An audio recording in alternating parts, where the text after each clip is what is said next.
আসসালামু আলাইকুম। আজকে বাংলাদেশ ভার্সেস আফগানিস্তান ম্যাচ এবং খুবই ভাইটাল একটা ম্যাচ। আজকের ম্যাচটি মোটামুটি আমাদের ডিসিশন দিয়ে দিবে যে বাংলাদেশের এশিয়া কাপের যাত্রা কতটুকু, সুপার ফোরে যাওয়া হবে কিনা বাদ।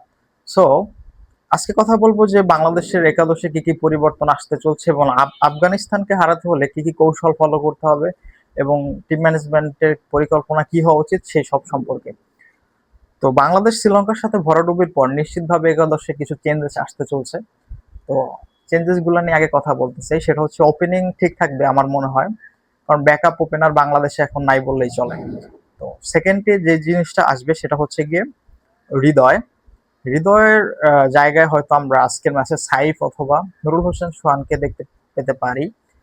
টিম ম্যানেজমেন্ট যদি চিন্তা করে যে টপ অর্ডার আরেকটু স্ট্রং করবে, সাথে হচ্ছে গিয়ে সাইফের বোলিং নিয়ে কনসিডার করে, সেক্ষেত্রে সাইফ হাসানের ঢোকার সম্ভাবনাই বেশি। বাট নুরুল হাসান সোহান ঢুকলে অবাক হবো না, বিকজ টিম ম্যানেজমেন্ট এই চিন্তাও করতে পারে যে শেষের দিকে আরেকটু আরেকজন দরকার ফিনিশার, এবং উইকেট কিপিং এর দিকে ফোকাস করলে নুরুল হাসান সোহান কিন্তু বাংলাদেশের সেরা উইকেট কিপার। তো এটা গেল হৃদয়, এবং হৃদয়ের জায়গায় পরে আরেকটা জায়গায় চেঞ্জ আসতে পারে, সেটা হচ্ছে গিয়ে রিশাদ হোসেন।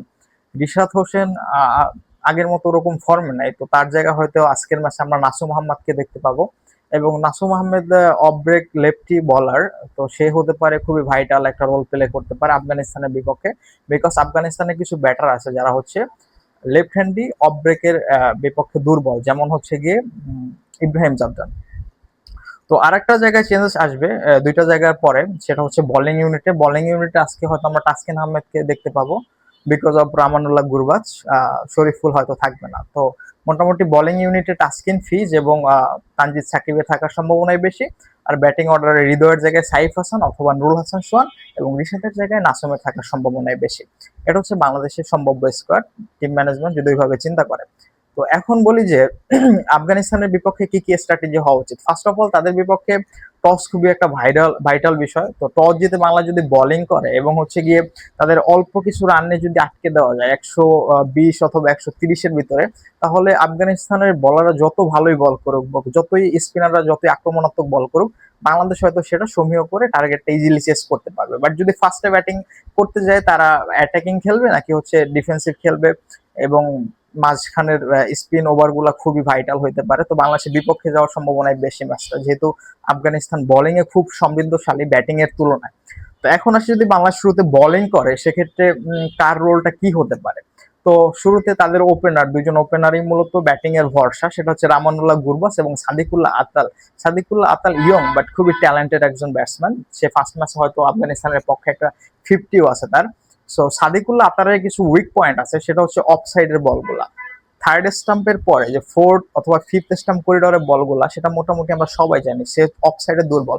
তো তার বিপক্ষে অফ সাইডে বলগুলা বেশি বেশি করতে হবে। বাংলাদেশের যে ফাস্ট বলার আছে তানজিদ তামিম অথবা টাসকেন, তারা হচ্ছে যদি আউট সুইং করাতে পারে তার বিপক্ষে, সেক্ষেত্রে সাদিকুল্লাহ আতাল বিট হবে আশা করি, এবং বাংলাদেশের প্রথম উইকেটটা হয়তো সাদিকুল্লাহ আতাল হলেও হতে পারে।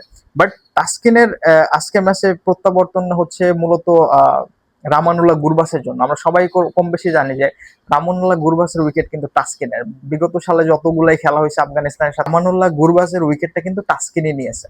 সো তাদের ওপেনার দুইজনের উইক পয়েন্ট এবং সম্ভাবনার কথা বললাম। তারপর আছে ইব্রাহিম জাদরান। ইব্রাহিম জাদরান হচ্ছে পেস বলে খুবই মোটামুটি স্ট্রং, কিন্তু নাসুম ইব্রাহিম জাদরানের বিপক্ষে খুবই কার্যকরী ভূমিকা পালন করতে পারে, because left hand off break bowler, right হ্যান্ডের জন্য একটু টাফ।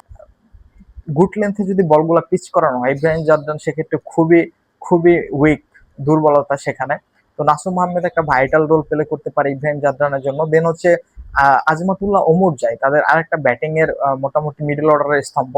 তার ক্ষেত্রেও নাসুম খুবই ভাইটাল রোল প্লে করতে পারে, বিকজ ইব্রাহিম জাদরান এবং আজমাতুল্লাহ ওমর জায়ের উইক পয়েন্ট একটাই। সো বাংলাদেশ আজকে শুরুতে ভালো যদি বোলিং করতে পারে এবং হচ্ছে আফগানিস্তানকে অল্প রানে আউট করতে পারে, সেক্ষেত্রেই ম্যাচটা জেতা সম্ভব।